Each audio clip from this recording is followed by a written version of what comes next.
আসসালামু আলাইকুম। খুবই মর্মান্তিক এবং ভয়াবহ একটা খবর। আগামী 2 থেকে 3 দিন যাবত সারা বাংলাদেশে নানান ধরনের ঘটনা ঘটতে পারে। বিশেষ করে জনাব তারেক রহমান যখন আগামীকালকে বাংলাদেশে পা দিতে যাচ্ছেন, ঠিক এর আগ মুহূর্তে এমন ঘটনাগুলো নানান ধরনের বিশেষ ধরনের কিন্তু আসলে বার্তা দিচ্ছে। দর্শক, মাত্র কিছুক্ষণ আগে রাজধানীর মগবাজার মোড় এলাকায় বাংলাদেশ মুক্তিযোদ্ধা সংসদের যে কেন্দ্রীয় কমান্ডিং ভবন আছে, সেই ভবনের সামনেই শক্তিশালী একটা ককটেল বিস্ফোরণের ঘটনা ঘটেছে। আর এই ঘটনায় একজন নিহত হয়েছেন। আর নিহত যুবক একজন সাধারণ পথচারী, যার নাম হচ্ছে সিয়াম, বয়স মাত্র 21 বছর। তিনি মগবাজারের জাহিদ কার ডেকোরেশন নামক একটা প্রতিষ্ঠানের কর্মী হিসাবে নিযুক্ত ছিলেন।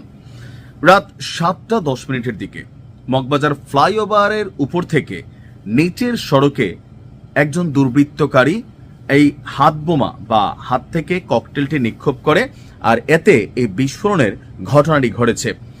পুলিশ বলছে যে ফ্লাইওভার থেকে একটি শক্তিশালী ককটেল নিচে কে বা কারা নিক্ষেপ করেছে। ধারণা করা হচ্ছে ককটেলটি নিক্ষেপ করার পর যেই ভাইটা মারা গেছেন জাহিদ, তার মাথায় সরাসরি আসলে আঘাত করেছে, এতে তিনি ঘটনাস্থলেই মারা গিয়েছেন। প্রত্যক্ষদর্শীর বরাত দিয়ে পুলিশ আরো বলছে, দোকান থেকে নাস্তা নেওয়ার জন্য সিয়াম ওই রাস্তা দিয়ে যাচ্ছিলেন। দেখেন কতটা প্যাথেটিক। দোকান থেকে নাস্তা নিয়ে যাচ্ছিলেন, একটু পরে নাস্তা খাবেন, কিন্তু রিজিক আসলে তার শেষ হয়ে গিয়েছিল। আজরাইল হাজির হয়েছিল ওই ককটেলের মধ্যেই। ডিবির যিনি কর্মকর্তা আছেন মাসুদ, তিনি বলছেন, আমি এবং আইন শৃঙ্খলা বাহিনীর অন্য সদস্যরা ঘটনাস্থল দেখেছি, বিষয়টি নিয়ে তদন্ত চলছে। ঘটনাস্থলে থাকা চায়ের দোকানি যিনি আছেন, তিনি বলছেন, আমার কাছে এসে চা চেয়েছিল সিয়াম। আমি কাপ ধোয়ার প্রস্তুতি নিচ্ছিলাম, এমন সময় হঠাৎ করেই বিকট শব্দ। এরপর দেখলাম সিয়াম মাটিতে পড়ে গেছে, মাথা থেকে রক্ত বের হচ্ছে, মাথার ঘিলু চারদিকে ছড়িয়ে ছিটিয়ে পড়ছে।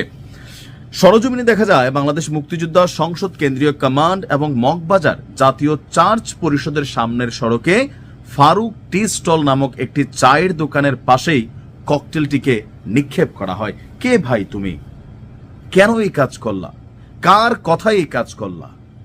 আর এতে তুমি কি অর্জন করলা? এই যে ছেলেটা মারা গেল, তার বাপ মায়ের যে অভিশাপ, যদি ছেলেটা বিবাহিত হয়ে থাকে, তার নববিবাহিত স্ত্রীর অভিশাপ তুমি কোথায় নিবা ভাই? আমার কাছে খারাপ লাগে কি জানেন, বাংলাদেশ নিয়ে আমরা যখন পৃথিবীর অন্যান্য দেশগুলোতে বসবাস করি, রাজনীতি সব দেশে আছে, কিন্তু ক্ষমতায় থাকা, ক্ষমতায় না থাকা, ক্ষমতায় থাকতে ক্ষমতা থেকে হারিয়ে গেলে এই রাষ্ট্রটাকে নিয়ে যে একটা খেলা চলে, আর এই খেলার শিকার সব সময় গরিব মানুষরা হয়। আবার এই ঘটনাগুলো কিন্তু গরিবরাই ঘটায়। এই যে ধরেন ককটেলটা যে মারছে, সে কিন্তু বড় লোকের ছেলে না।